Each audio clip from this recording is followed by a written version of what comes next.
My name's Scott Ewing, and I served in the Army from September 2004 through September 2007 as a cavalry scout. I deployed to Iraq about a month after finishing basic training as a private first class with the 3rd Armored Cavalry Regiment.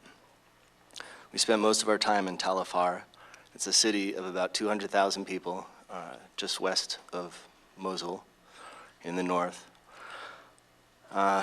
After we completed our year-long tour of duty in March 2006, our deployment was described by President Bush as a model of counterinsurgency operations. He said of Tel Afar that it was a free city that gives reason for hope for a free Iraq. The media pounced on this, and almost immediately there was criticism of this optimistic assertion. Newsweek questioned whether things had really improved that much. For one thing, we had driven out thousands of Sunni and created a more homogeneous population of predominantly Shia tribes. Additionally, by the end of our deployment, we had about 1,000 troops per square kilometer in the city. Between then and now, Tel Afar has seen some of the most violent and deadly attacks of this occupation.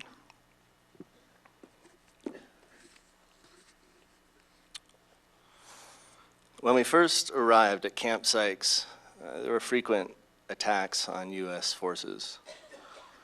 I was in a scout platoon. I was a dismount in a Bradley. And initially we began by doing fairly simple operations. We did overwatch missions to try to detect people placing IEDs on main supply routes, and patrols in neighborhoods that were viewed as relatively safe. One of the first things we noticed when we went into the city is that kids approached our vehicles fairly fearlessly. And my job was to get out of the Bradley and stand next to it and provide security. And we had an interpreter with us. All the kids they didn't necessarily approach us at first, but they all did this. So I asked the interpreter what this means, and he said it means they want soccer balls, because apparently the unit before us had frequently taken soccer balls out and given them to the kids. Sometimes they also made a motion like this, which meant they wanted an MRE. So the previous unit had routinely handed things out to the local kids as they patrolled the neighborhoods. It was billed as a gesture of goodwill. And we began to bring candy out in bags, and the guys up in the turret of the Bradleys would throw it out to the sides of the vehicle. As soon as they did this, of course, the kids all rushed to the side of the vehicle and hung out and fought for the candy. Our interpreter suggested there was another motive, which was also repeated or implied by other people in my unit, which was that if the kids are around our vehicles, the bad guys won't attack. Whether it was a gesture of goodwill or whether we were using kids as human shields, there were other times when our vehicles stood in safe areas of the city where we had formed an alliance with a local Shia tribe. Soon, the children in this area became more of an annoyance than anything, and we stopped bringing candy out on missions.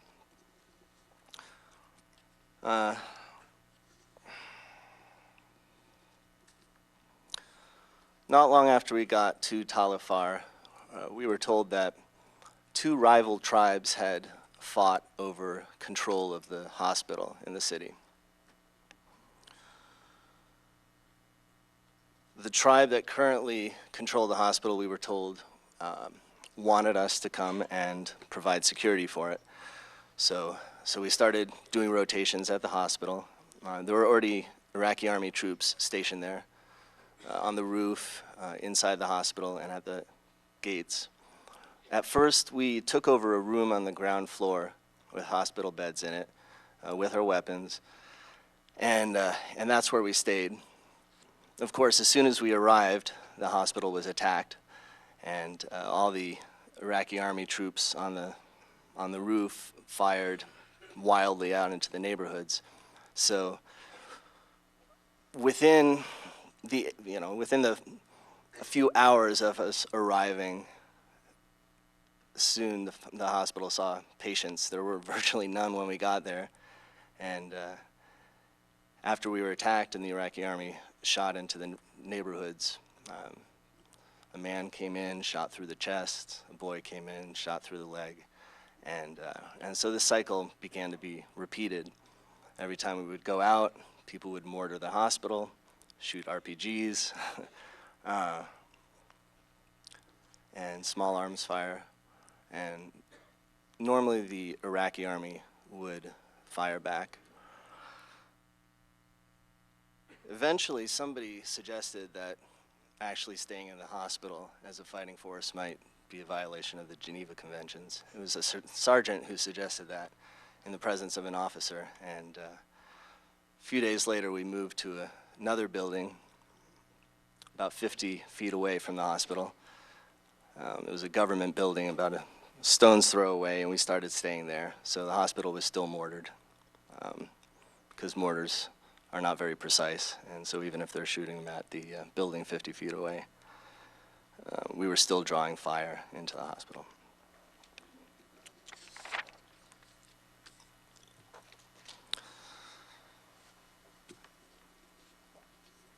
Eventually, one of our men and the first soldier in my platoon was killed by an RPG. After that, my unit left the hospital, moved to a different area of the city. Another unit in the regiment took over operations there, and the IA troops remained throughout most of our deployment stationed inside the hospital, on the roof, at the front gate, under the guidance of American advisors. In September 2005, we began a 2-week-long mission, Time magazine dubbed the Battle of Tel Afar. The Army called this Operation Restoring Rights, and if you could advance the slide twice, I believe. Yeah, that's good. The idea is that we would search the entire city, house by house, block by block, and clear it all of weapons. Up until this point, we permitted the Iraqis to keep one AK-47 per adult male per household for self-defense, with about 200,000 residents and several million dark windows from which anyone could shoot at anyone else. This wasn't working well. So we swept through the city with around 8,000 Iraqi and American troops and began to search every house in the city. At this stage, we were relatively respectful of people's property. We sometimes knocked down their front gates with our Bradleys, along with their front walls, and occasionally blew them off the hinges with explosives. But usually we went from rooftop to rooftop and entered their homes from above. We separated the men from the women and the children, questioned people, checked their IDs, collected their weapons, and did fairly light searches of the houses at this point. At the same time, we cordoned off the lower quarter of the city, the southeast corner, which was known as the Sarai neighborhood. We had been repeatedly told that this neighborhood was an insurgent stronghold, so we gave the residents an order to evacuate their homes and provided them camps outside the city for them to stay in. After that, we proceeded to bomb their neighborhood for several days, nights, using Spectre C-130 gunships, Apache helicopters, and tank rounds. The idea was supposed to be that the insurgents would stay behind and fight while the civilians left. And on September 10th, a Kurdish militia known as the Peshmerga entered Sarai with U.S. Special Forces soldiers to clear the neighborhood of any remaining insurgents. As they began moving through, our troops entered to gather evidence of the insurgency, and in particular of foreign fighters. As we entered the Sarai neighborhood, we were told to search aggressively to teach the residents there a lesson: don't harbor terrorists. We knocked down doors, dumped drawers out, pushed furniture over, broke windows, and generally trashed the homes we went through. You can advance the next slide. In the end, my platoon found absolutely no evidence of foreign fighters, no weapons caches, except, next slide please.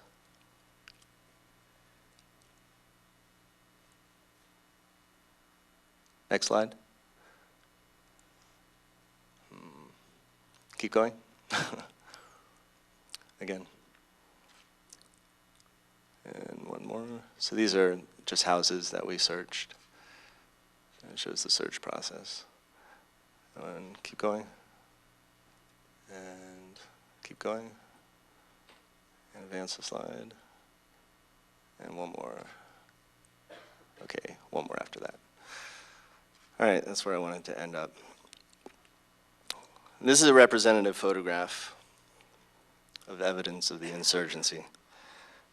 I was asked to take this photograph by the officer on the scene, a commissioned officer. Next slide, please. This is another picture of evidence of the insurgency in the Sarai neighborhood. I remember someone said the saws might be used by terrorists to dismember bodies. And the officer, standing nearby, asked suggestively, seriously, why would anyone have this many saws? As though having wood saws was suspicious. In the end, we photographed kitchen knives, wood saws, some ragged old pistol belts, and empty bottles of antibiotics. After we had searched the entire Sarai neighborhood ahead of schedule and found no resistance, someone in the chain of command came up with another suggestion. Maybe the insurgents somehow escaped north to another neighborhood just past our checkpoints. So we struck out September 12th and sent the Peshmerga, which is a Kurdish militia, in to round up every military-age male from every house in another section of the city. We sat about 500 men down in a large C-wire enclosure, just barbed wire, stood guard as their families all gathered on the other side of the street. At that point, one of our interpreters sent a single masked man in desert camouflage, anonymous, up and down the lines of men. He gave either a thumbs up or a thumbs down before each man he passed. Thumbs up meant the guy was a terrorist.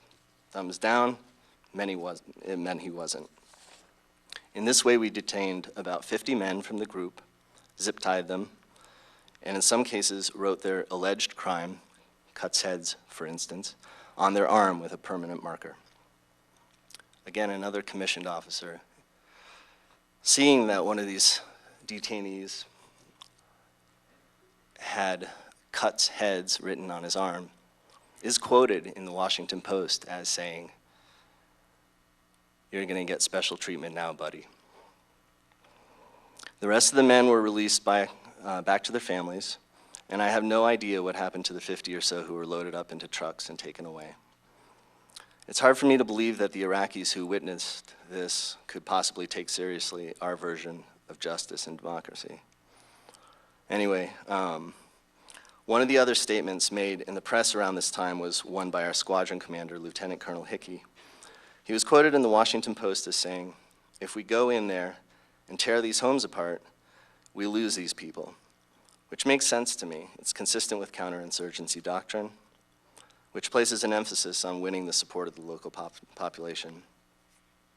But after Operation Restoring Rights ended, we continued our aggressive search tactics. I decided to email Lieutenant Colonel Hickey recently, and I asked him about this. He replied, "The way you describe being aggressive in our search, I would characterize as being disrespectful and counterproductive to what we were trying to do. I do not support tactics that ransacked homes." Can you go back to one of the ransacked home pictures, please? So where did things go wrong? There is no question that we ransacked homes and did so under orders. Equally, it's clear to me that this kind of behavior was not consistent with counterinsurgency doctrine, in which Colonel McMaster, the commander of our regiment, was clearly well-versed. I have to conclude that in the best of situations in Iraq, a deployment which may be lamentably one of the better operations in the course of the war, civilians still die, questionable decisions are still made, the insurgency still rages on, and it seems as though in the end, the only war our country has really waged well is a propaganda war on its own people.